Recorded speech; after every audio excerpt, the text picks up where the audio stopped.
yalan kitabın o in son sayfalarını görüyorsa bunu biz bu kitabı yapmalı. Son düşünüm o Täze Türkmenistan o kurulmalı köyünü yani 100 yıl bundan kurulan Cumhuriyeti Täzeden dikeltmeli. O şeyden biz her bir iyileşimdi. O her bir vatandaşı bir ortak etmeli bu demen Türkmenistan'ın demesinden her biri yani koşandı oyuncu paydardır. Paydar. O biz Hemmemizin payımız doğru mu Sabara?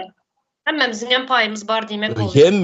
hem koşandığında göre dünyalar yankı tomoşoçu olup o mağda payın ver diyen bilen o canlı o malını orta oyun adamlar bilen o hem de paydaran diyen olmuyor sonundan. Yönü paydar olma uçunum o paydarın amur cevapkârsili oluyor da.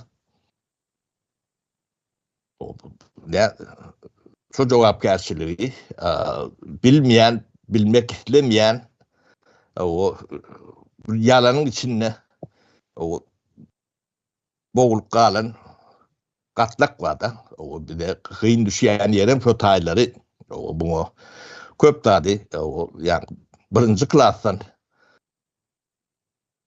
okutma oluyor da o bu iş hem de kişinin edip bileceği iş hem değerler o düşünüp bileceği iş hem değerler o bunu birinciden bir düşündürecek oraya